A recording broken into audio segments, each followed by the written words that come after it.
Let's see. I don't know exactly what line we left off. We said on. this already.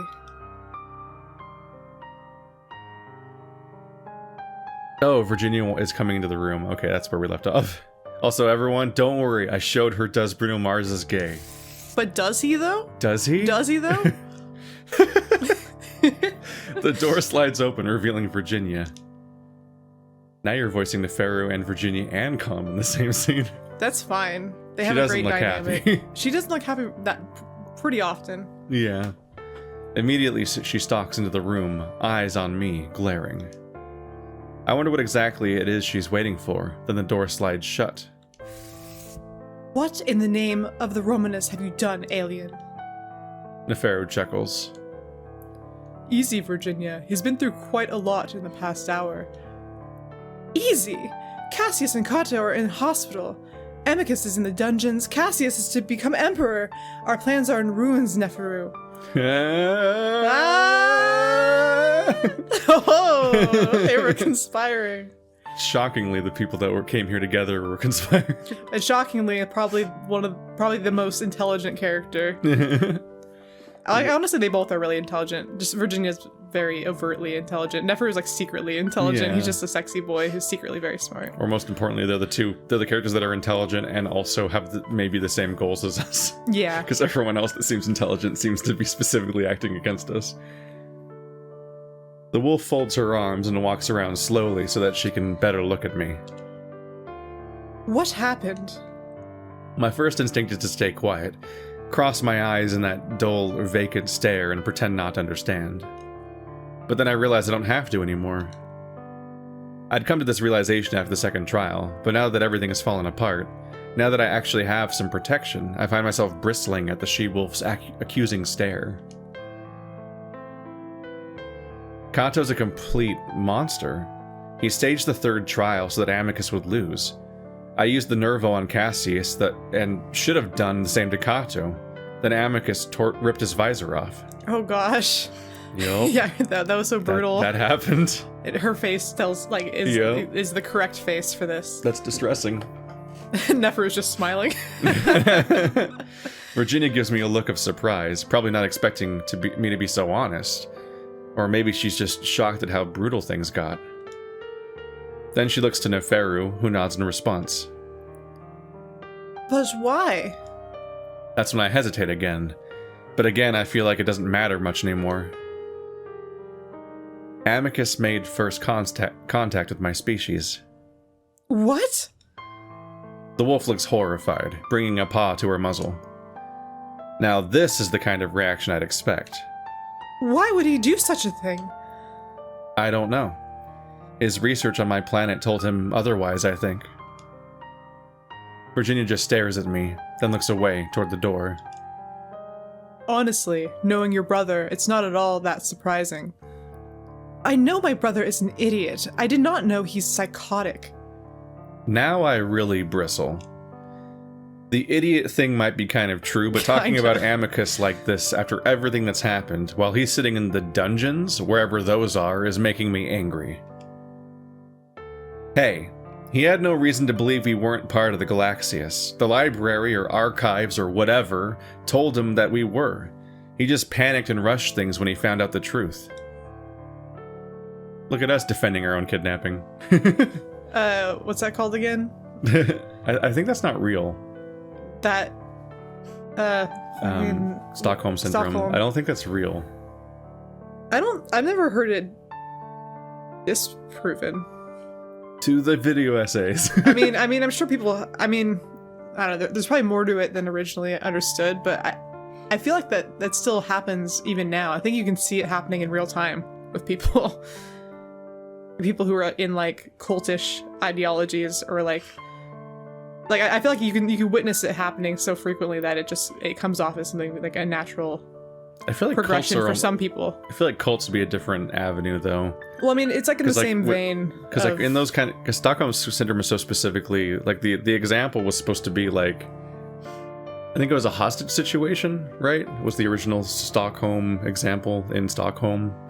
Like it was a hostage. It was supposed to be a hostage situation where they grew attached to their captors or something, and it's like, feel like that might just be a normal example of just like when you're stuck with human beings, you come to terms with that they're human, and then you don't want things like certain outcomes. What is it like?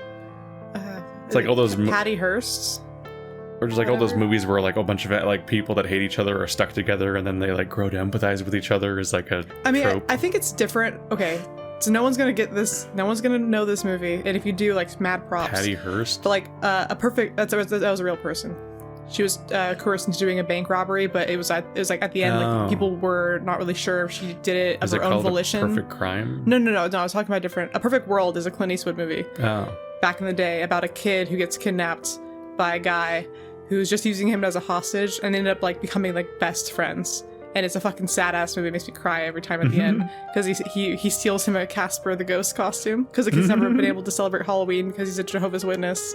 And I don't know, it's like a really sweet movie, and I really like it. But I think that, like, I don't know, I think there's a difference between being in a situation where you can empathize with the person that captured you because of their motivations being, like, maybe slightly altruistic, or maybe not being all that bad, as opposed to, like, a genuine kidnapping where you're, like, beaten and tied up and, like, brutalized. Yeah. And then you still find, like, something good about them. Yeah, I think people... Or at least you defend their actions. I think what's messy is that people conflate really different outcomes because of the core... Because they have one word in common, essentially. Like, I think about, like killing stalking, and what I know about that story, for example, is, like, a deeply, deeply, deeply fucked up narrative, whereas this is very different from that, but they both are about a kidnapping, technically. Dude, but there's a bunch of manga and anime and so like that something shit. Like Stockholm Syndrome will be thrown around in the same context as if it's equally bad or something, and I'm like, like, you got, like, through a series of, like, contrivances and whatnot, you got, like, misunderstanding kidnapped in this game in a weird way, as opposed to, like, the horribly abusive nightmare scenario with torture and murder that is in, like, some of the other narratives. To a certain extent, after a certain point, you genuinely consented to it, and I feel like it wasn't. I think you were sound of mind when you came to this conclusion, as opposed to being put under such, like, emotional and physical duress that your brain broke. Yeah. I think there is a difference, because, like, it's like, I'm not gonna feed you for a few days. I'm gonna have you associate, like, me feeding you with, like, you liking me. Very intentional manipulative behaviors. I'm gonna beat you when you act this way. I'm gonna train you, basically, to be a certain way, and then at the end, like, it's gonna be ingrained in you forever. I don't know how possible that is, but I feel like it's definitely different than what's happened to us. Yeah. I think we, also, not to make light of it, but, like, Amicus is such a sexy boy. That is like... And he only drugged us, like, twice. It's okay that he kidnapped me because he's hot. It is weirdly dark that he, like, kind of drugs you twice. You're like, oh, no. Yeah, I mean, we did also, like, taser him, so... Yeah, yeah, that's what I'm calling it, because, like, there's some kind of... It's like a nervo? It's, like, not a taser, but it is a taser. It is a knockout device, yeah. So the ends are the the Pharaoh and Virginia stare at me, looking. We're giving Amicus a pass. I sigh. I'm a terrible woman. So, where are the dungeons? Is he okay? Can I see him? Virginia paces around to the side, staring into the fountain. He was stunned by a drone, but he was conscious as he was escorted. The dungeons are under the palace, possibly just under our feet. I look down automatically at the marble floor, picturing the wolf sitting down there. Can I see him? Obviously not. Kato has allowed access only for himself. That authority will pass on to Cassius when he becomes emperor. I continue to stare at the floor. I feel better now that I know that he's at least alive, but I want to see him. I need to see him. So what should we do now? I look up to see that Virginia is talking to Neferu. I'm working on it. This will take time to sort out. And it was all going so well. As it often does before it falls apart. What are you talking about? Virginia glances at me in mild surprise, like she forgot I was there. It does not concern you, Marco. You look injured. Why don't you rest? I stand up. Look. I think by now you should know that I'm not some idiot slave for you to order around anymore. It was an act. I understand everything you say, and I know all of you have your own little agendas. I see Virginia bristling, but I just don't care anymore. But honestly, I don't really give a fuck what either of you want. I just want to help Amicus. So if that's part of this plan you're talking about, then I want to know about it. We're getting on their level. The two aliens stare at me. We're asserting ourselves. This is I like the status change here, because we had a structured narrative for a while there. We had a specific goal. There's going to be 3 stages to it, and what's going to happen? How's that part of the story going to turn out? We're past that now. Now it's like now we're co-conspirators. Different characters are coming in and out. Like there's a very different thing. But also we just don't know at this point. Like we know because we're lost. Just like how we're lost in terms of like how things were going in the narrative, we're also lost structurally as far as what's going to happen next, or even how far in the story we are, because the structure we were given has ended apart without resolving. Yeah. Which is a really interesting concept. We're basically like on a tangential or like a side path at this point. It's like, you know. It's the equivalent of how a lot of Zelda games have a trick where they have you go collect 3 things, and then the middle of the game status quo change thing happens. Like when you go from being a kid to an adult in a Ocarina of Time, like Ganondorf takes over and you go into the Temple of Time and you age up into being an adult, and you come back and it's like the apocalypse world because he's been ruling for like a decade or something, and like that, and then they give you the new MacGuffin, which is now go get the Triforce, and it's like the new structure essentially happens. But like to think back on it, like we were given this very clear thing of like, okay, there's going to be 3 trials, and Amicus is absolutely confident that he can win at all of them. And there are aspects to it that are predictable for us. And every single trial got so complicated in its meaning and its outcome. Like how, in like the first one, basically we failed both because there was a real thing between us, and so we weren't addressing it, and he was afraid to actually press it with us, which led to not performing enough, and then also him being afraid to kiss and that not doing the correct practices and so on and so forth. But then like the second one, he won but he definitely lost. Like he absolutely lost, but we rigged the election in his favor. I mean, we kind of could have guessed by Amicus's overconfidence that it wasn't going to go the way he planned, but it actually happened the exact opposite of the way that he planned entirely, where like he won the rhetoric he even competition. Lost. He even ended up in a rigged situation where he loses the fight. Yeah, he lost absolutely everything went wrong. Like the fight, and then the the dancing we thought we were going to be A-okay on, and the rhetoric is what we thought we were going to lose. Yeah. The rhetoric is what we won, but that's only by conspirator. Yeah. It makes me wonder once again like what you think's going to happen, since we're once again everything's up in the air again, and the previous context has changed again. It's kind of hard actually. Now it's a okay, let me think. I mean, I still think it's going to end tragically. I just do. Okay. I don't see this working out. I'm having a hard time finding a way it's going to work out well for Amicus, which is what sucks. Because it'd be cool if Kato died. I kind of really just like his character. And I can see him, doing, having some, villain moment where he falls down a trench, fucking Scar or something. You know what I mean? Oh, that's Mufasa. Oops, Mufasa's the one that falls down the trench. Spoiler alerts for Lion King, guys. Oops. But, or the Frollo death, into the pit of hell, basically. Do. My favorite Disney song, which is not anyone's favorite Disney song. But I don't see it working very well for Amicus. I do think something bad's gonna. I feel like Kato will be defeated because I think he's so unlikable and his face is gonna be so fucked up that I don't know. I can foresee some Darth Vader-y death for him. But maybe not. Maybe that's not how that goes at all. I think maybe Cassius will have some sort of change of heart because he seems to be really upset by the current situation. But I don't know how much he's going to be able to repent.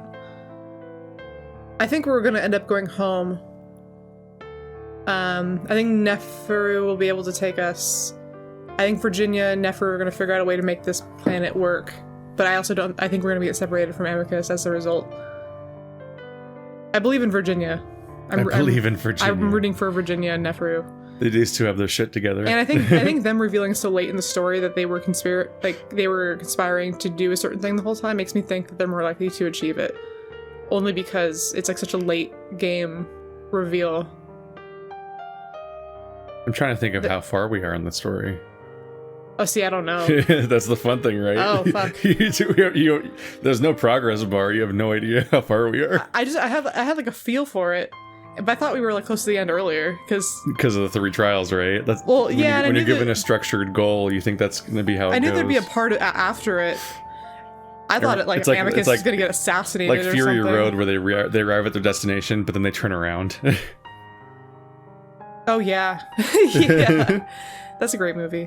It is. Yeah. So I think these 2 characters are going to win in some way. I think Kato is going to lose. He might die. Amicus and us are going to be like separated lovers. And it's going to be a sad thing at the end for us. I guess we'll have to see. Yep. Stephanie prediction. The Stephanie prediction. Locked it in. Look at his nose ring. I look at his nose ring all the time. Look at both their nose rings, actually. Her nose ring makes me scared because I see those a lot, and I get so worried about wearing ones like that because I could, but I'm worried I'm gonna like catch it on something. Yeah. Or it's gonna be too short, and when I turn my head too fast, it's gonna yank, which makes no sense because my ears and my nose would turn at the same rate. But for some reason in my head, I just think that if I turn too fast, I'm gonna pull my nose. Your friend's gonna do something really weird. Yeah. He's got bigger tits than she does. No, he really doesn't. He really likes to emphasize. He's doing the squeeze pose. He has the biggest tits in the whole game, and he really likes to show everyone them. The 2 aliens stare at me. He's so handsome. I love his little pointy chin. Yeah. Then Nefera starts laughing, but I cut him off. Stop acting like everything's so fucking amusing to you. This isn't funny. Amicus is in trouble, and even though he put me in this mess, he's the only one I know for sure that gives a damn about what happens to me. Thankfully, the jackal does stop laughing, regarding me with those blue eyes. You're right, Marco. I apologize. I was just not expecting such a powerful retort. I like it. He then turns to Virginia. He's a part of this as much as we are. I believe he should know what we are up to. Virginia sniffs. Sniffs. Granting him Kimina citizenship seems to have bolstered his boldness. I wonder if this was a mistake. It was necessary. Nefera then turns to me. Marco, these plans were meant to be set in motion once Amicus became emperor. We both have interests in Amicus becoming emperor. We did not interfere during the trials, but we did plan to begin our work when it was all but confirmed he would become emperor. What interests? Well, it may come as no surprise that I wish to have the alliance. Virginia, on the other hand... Nefera glances at her. The wolf barely seems interested and shrugs her shoulders. To be his chief advisor. In the end, we both agreed that Amicus would be the best to fulfill both our interests as opposed to Cassius. We simply agreed to help each other accomplish these plans of ours. It kind of breaks my heart remembering what Amicus said about, like, oh, I don't want a woman bossing me around because it'll make me look bad, even though we all respect Virginia a lot. It'll come off to the public incorrectly by having her tell me what to do. Because they already think he's gay. Yeah, and also, you know, even if he wasn't gay, like having a female tell me what to do is gonna cause me problems. Yeah. Heartbreaking. Virginia's obviously the smartest one here. Sucks. Interests. I guess that's the appropriate word to describe what most relationships hinge on in this stupid empire. Do you even care that your brother is in the dungeons? I ask Virginia directly, surprising myself. Or do you just care about what interests you? Damn. Virginia scoffs at me, and Nefera gives me what I can only imagine as a warning look. I care deeply about many things. What I don't care for is being lectured by an alien who does not understand the meaning of woven legacy. I don't say anything, and Nefera coughs. Anyway, we have plans to work together to see if there might not be a way to redeem Amicus and place him on the throne. Already? Wait, did you already have plans to unseat Cassius if he won? Yes. I shake my head, realizing just how much of a facade this entire empire really is. Well, then I want to help. And what would you be able to do? While I never had a problem with Virginia while I was pretending to be a pet, I find talking with her directly to be rather unpleasant.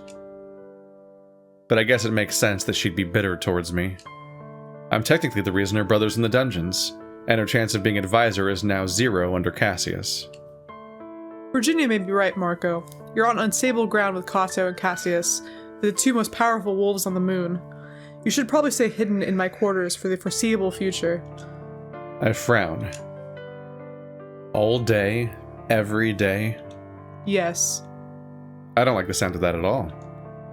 Well, you could be useful if the third trial was truly staged. Obviously, your word won't hold much weight, but if we can find footage to go along with it, we might be able to put a dent in Cato and Cassius's image. I look at Virginia, but she's already stalking off toward the door. Unfortunately, I have to attend a meeting in Cato's stead, for obvious reasons. We'll have to discuss all of this in depth later. As she reaches out for the black panel, I suddenly have an idea. Virginia? She doesn't say anything, but her ears perk. Could you talk to Cassius when he's Emperor about letting me see Amicus? I just want to make sure he's okay. There's a short pause as the door opens before I see her nod her head. I'll see what can be done. With that, she steps out and the door closes behind her. I'm left alone with the jackal, my new, well, not master. I guess more of a partner. He smirks at me. He's so cute. Try not to antagonize her too much in the future. She started it. I recognize that, and it was wise of you to put your foot down not only with her but with me as well. But she's very, very smart, and it's essential we have her on our side. He's not wrong. I realized just before she left that she's basically my only connection to Cato and Cassius, both of whom I doubt would want to talk to me. Now. The jackal moves to the door himself, calling over his shoulder. Unfortunately, I must also take my leave. I'm going to gather a bit of information from the city. I'll be back towards the end of the day. Again, try to stay inside this room. It's locked to everyone but the Emperor. With that, the jackal leaves the room as well, leaving me alone in the room. I lay back, wondering how things went so wrong so fast. I don't like any of this. And just like my first day on this moon, I feel out of place and completely out of my element. I just wish Amicus were here. I roll over, hugging the pillow as I try to fall asleep.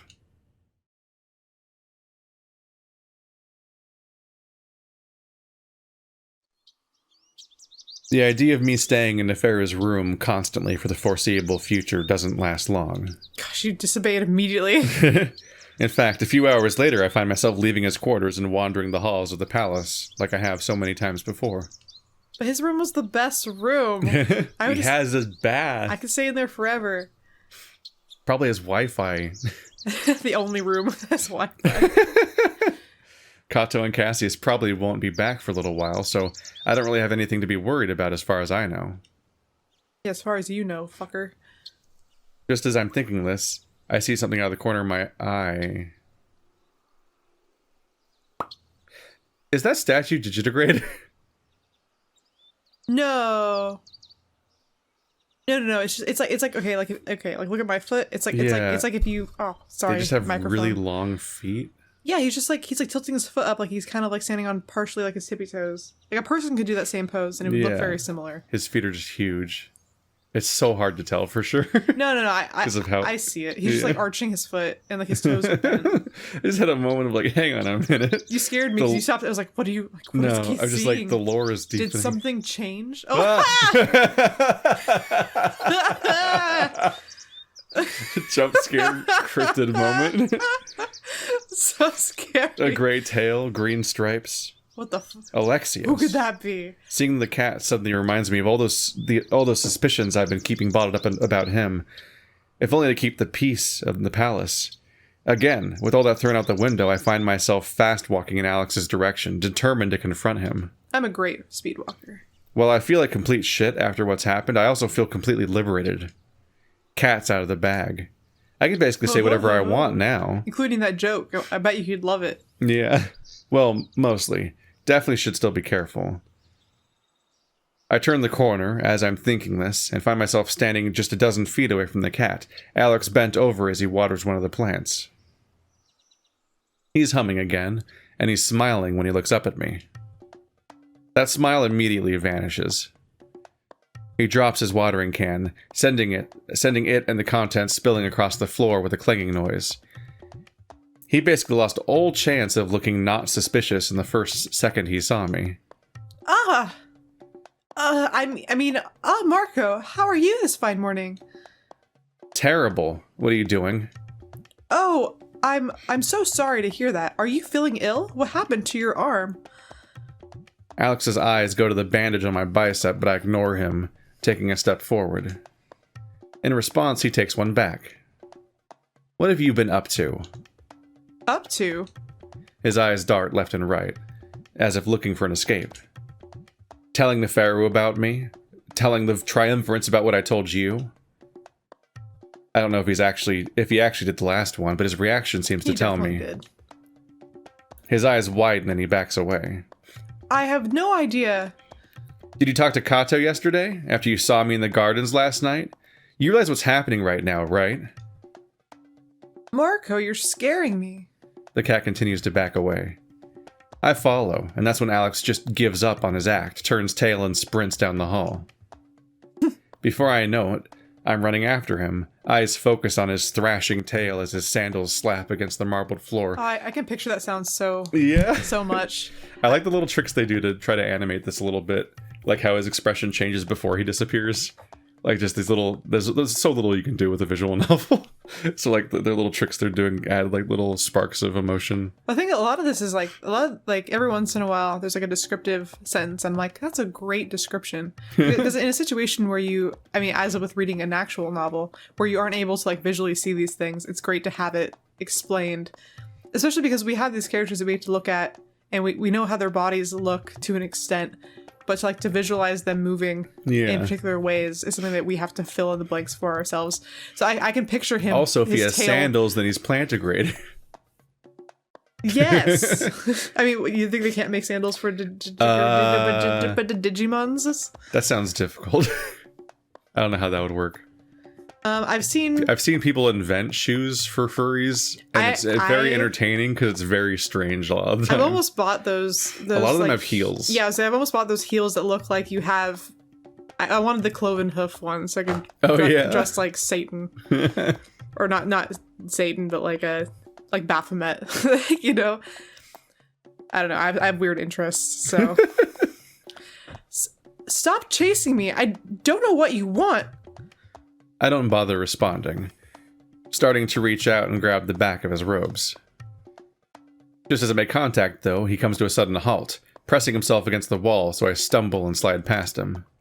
He's at a door, and he presses his paw to the black panel so that it slides open before he dashes inside. His jaw would hurt.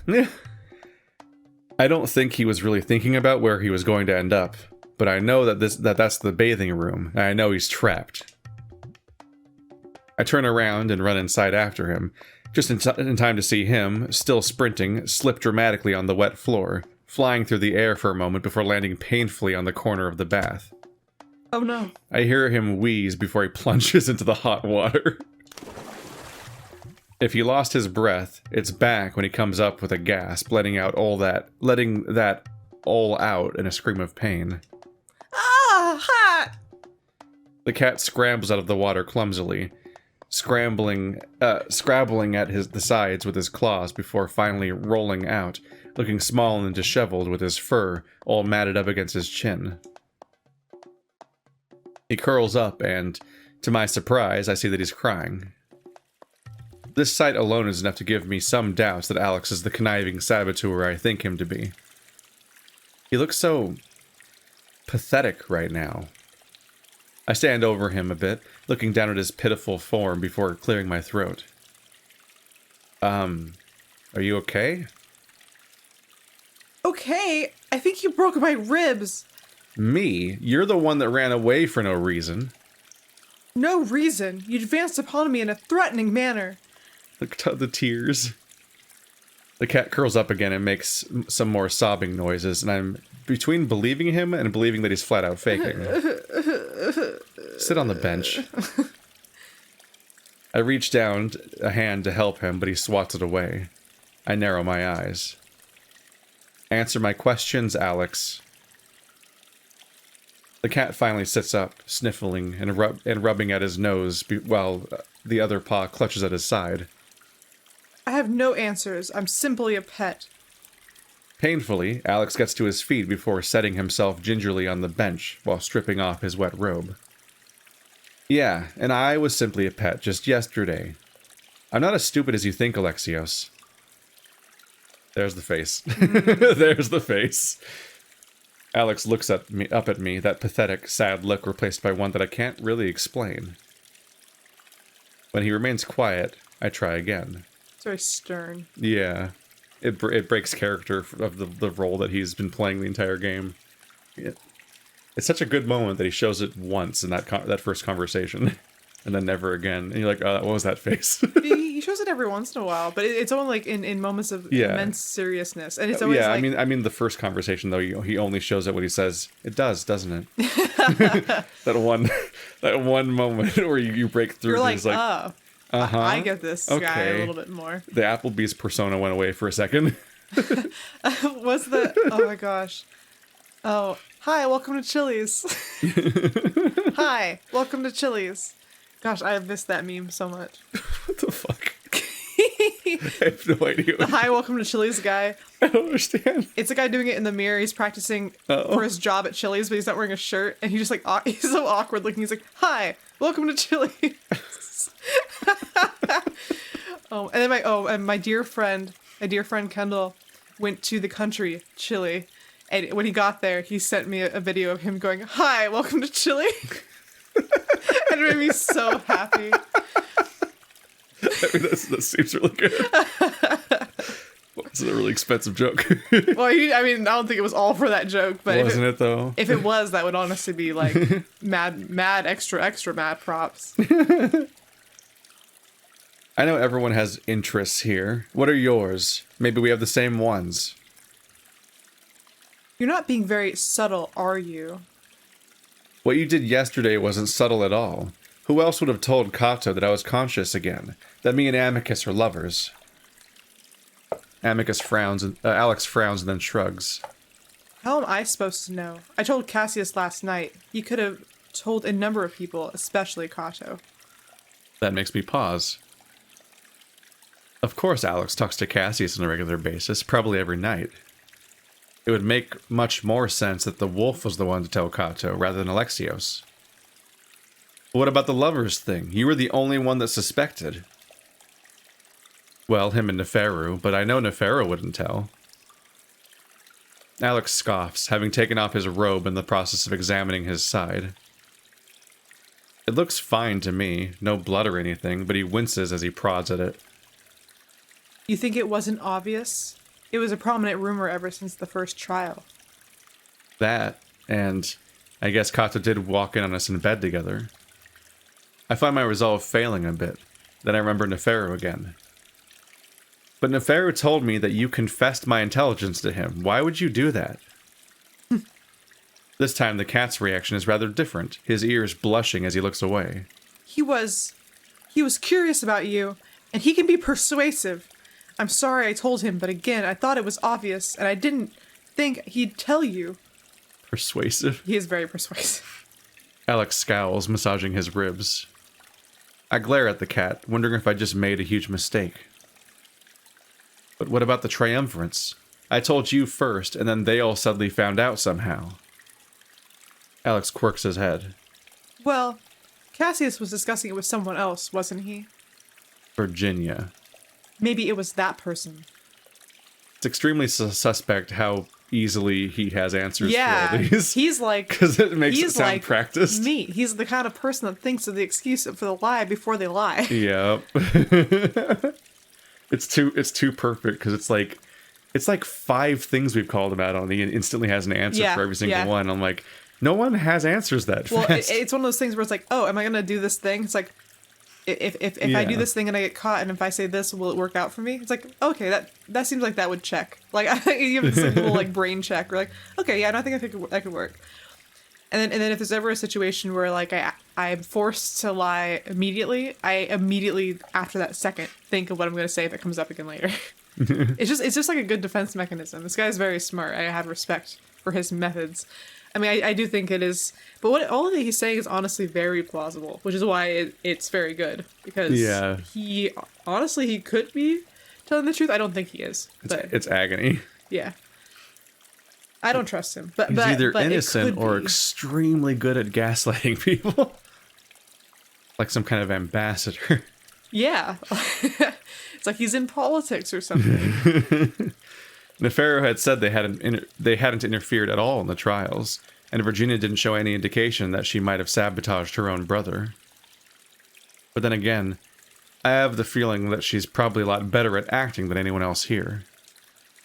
I know I can't really trust anyone now, except Amicus, and maybe Nefero. I'd been so confident just moments ago, and now I found myself feeling guilty as I watched the sopping wet cat clutch himself, hunched over. I don't trust him to be telling me the truth, not at all, but I also don't trust myself in being so confident that he's lying. So, shamefully, I reach out a hand, resting on his shoulder. He flinches, then glares up at me. Sorry. Oh, no. Oh, sorry. I just thought... I'm just trying to figure out what's happening. Alex carefully moves my hand off his shoulder, but he doesn't seem to be all that angry. That's fine. Just don't do it in such a brutish manner next time. You frightened me. Yeah, and sorry about your ribs too, even if you did it to yourself. Alex probably hears the smile creeping into my voice at the end of the sentence because he glares at me again. That really hurt, you know. And now I have to go to the city to see a physician. I'll have to take the awful bumpy carriage too, since Cassius forbids me from flying. Alexios shakes his head. I rub my arm awkwardly. Why is that? Alexios looks up at me. Ever since his father's ship crashed and the investigation was botched, he's petrified of it. Well, that's interesting. Botched? I think, yeah, that is telling. I also think that's honestly very kind of cute. He doesn't let Alexios fly because he's afraid something bad's gonna happen to him. Oh. Yes, so they don't know how it crashed. Odd thing, isn't it? Yeah. Just when I was having my doubts, I got another flare of suspicion as to why he's telling me something like this, but I brushed it aside for now. He's giving you something to put in your brain for later. Yep. No, he just gave a really big clue. Yep. If you can figure it out. So you know about everything that's happened? Vaguely, though I'd rather not be involved. Anyway, I suppose it's not so inconvenient for me that I go. I was meaning to visit Cassius in the hospital today anyway. Exactly the right spot. Go figure. The cat stands up, bending down with a grimace to pick up his robes. And I am sorry about what happened to your wolf. I hope you're able to figure it out. And with that, the cat walks out of the bathing room, his tail dragging limply behind him. I want to say more to him, to figure out exactly what he's up to. I might have been wrong about him, but I also don't feel satisfied with his explanations. I can tell now that we're not exactly friends anymore, even before I caused him to shatter his ribs and boil in the hot tub. I sit on the bench for a while, thinking about soaking in the bath. I realized then the last time I did this was with Amicus, and doing so now, alone, would be way too depressing. I get up and leave, hoping that Virginia took my request seriously. Imagining the wolf below me, alone, is too much to think about. So I head back out into the halls, deciding to go back to Neferu's room and stay there like I've been told to. I like the dynamic in the narrative where, like, at this point, pretty much every character, we currently think of them in different terms than we did at the beginning. Almost all of them have, like, had some kind of shift, or, like, your perception of even what side they're on has, like, flipped almost all across the board. Yeah, no, every character is definitely multifaceted. and we do end up in a different position than we are at the beginning. Yeah. Even like every episode, it feels like by the end of it, you feel differently about somebody. Like at the beginning of Pharaoh's, that person that's paying too much attention to you when you're trying to maintain a front, so he feels like a threat, and then he's also steal your man. Yeah. And now he's like the only thing keeping you. Mr. Steal Your Man. Then like as of like last episode, he's the only reason we're alive. Yeah, no, like it's such a switch. He definitely came off like a kind of like a skeezy at the beginning. Yeah. But then like his interest in like our position of being like a slave versus a pet garnered like some points for him in my brain. Yeah. But then he like fucked our wolf boyfriend basically, and that, I mean, it's definitely like, oh, it's a very jagged line chart. There's a lot of up and down on the way to here. But I also can't. But also like I say the whole time, like, he seems nice. He's just really horny. Like I kind of don't blame him. Like I feel like he just exudes sexuality. He's just too hot. He just has a wrap. That's all he's wearing. All the time. He's the only person that doesn't even bother with any kind of like cape or anything. The flower of Kimia or whatever. So beautiful. What a name. He's so beautiful. So what do you think of Alex's clue? Botched means sabotage. Like I think so. I think Kato did it. Maybe. Why do you think that? Because that seems like, I mean, like I said, I could be wrong, because it seems like the natural answer to that.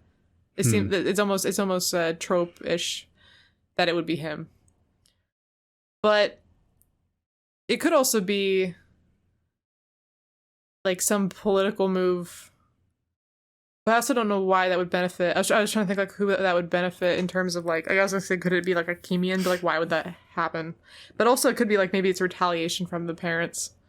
Maybe like they took him out by some act of fate. But I don't really think that's the case, because I think the word botched means something to me. Botched makes me think it was like an act of sabotage.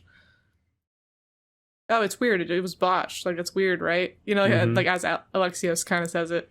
Isn't that strange? They don't know why. It's botched. I mean, I don't think it was... I mean, unless I get my timeline wrong, I don't think it was like Alexios. Only because I don't think he was there yet. But then again, I might not. Yeah. The timeline might be wrong. But I was more fixated on his clue about Cassius. Oh, that he's afraid of flying? Yeah, he's afraid of flying. Oh. I mean, I don't know, like, what that would be a clue for. Besides it maybe being, like, an indicator that he will never reach out to other children, and he'll never be, like, a multicultural person, because he's never going to travel anywhere. So I think this clue is delivered in the context where... Oh, but then also, how was he traveling everywhere to say hi to everybody? And do his little rounds where he was like... He travels like by like wagon or whatever. I mean, it just like we did before, seems strange. The slow way. But the way I interpret that clue is that I think it's intended to be delivered under you having already assumed that the Emperor's death was intentional, because it's like a political death, and it's like, oh yeah, that's an accident, I'm sure. Yeah. So then you're already thinking like, okay, well then who killed the Emperor? And so in this context, the clue is interesting because Alexios is telling you that Cassius is terrified of flying. I mean, which makes sense. I don't see like what you find mysterious about that. If your dad dies in a plane accident, then you're going to be afraid of planes. Well, I'm being coy a little bit because of my knowledge and all that. Yeah, I can tell it by the look on your face. I know, it's frustrating. But what I mean is I think that Alexios's point was to exonerate Cassius. Because you have a list of suspects at this point. Oh, and you might be thinking that Cassius killed his own father so that he could take the throne. But why would he be afraid of flying if he did that? Because then he would know what caused it, and then he would obviously know it's not going to happen again, so he wouldn't be afraid of flying. That's not... I was going to say, I get that, and I understand where you're coming from. I never would have interpreted it that way, only because Cassius was not the character I would have think would be capable of it. And I'm not saying that because I don't think he's a villain. He definitely is. You think it because of his his lackey behavior he's last time? I think he's a little bitch boy. After how he acted during the third trial. I think he's a little baby. He's a little brat. I really honestly, as much as like I think he's probably gonna be good at being inflammatory and being like a little hellraiser, like I feel like he's just some like he comes off like he's gonna be some instigator on the internet, like raising the row and like he's a chanter 4chan or something. We said at the same time. Yeah. but I don't get the impression he's actually somebody who'd be able to act on this. Yeah. I think he's all talk, and I think he's a little whiny brat. I don't think he's someone who would actually be smart enough and capable enough to, and also he's not liked well enough to be able to coordinate like a act of sabotage like that, because I don't think he has enough friends for this. You're just kicking him when he's down now. Well, I don't think he's even liked enough to do something like this. He doesn't have enough friends to do this. Secondly, I think he probably like, you know, I know he liked his mom more, but like I can't imagine him being able to kill his dad. I think even if he wanted to, I think he's a little too much of a wuss. I don't know why Alex would feel the need to exonerate him to us, because I would not have considered Cassius, to be honest. That's why I was like she's like skipping past the main thing. I feel like, but it's because you literally didn't even consider Cassius. No, I would not have ever. Like, and if Kato Kato did it, that's really fucked up, because Kato, his sight was restored by the Emperor specifically. Yeah, but Kato's really proven himself to not be like he's just a real piece of shit. Yeah, exactly. So I mean, I could see it. It's just I feel like there are lots of, when I hear like, oh, the plane crash or spaceship crash, whatever, I instantly think, especially if it's there's an emperor in there that's politically motivated. That would make it thematically resonant that when he's betraying the son of that emperor, that son removes his sight. See, and you elaborating on this makes me think that I'm wrong about it being Kato, because I don't think you'd give me as much validation if I was right. We'll see next time. Probably not next time. It's a lot of story. But at some point. Adios, motherfucker.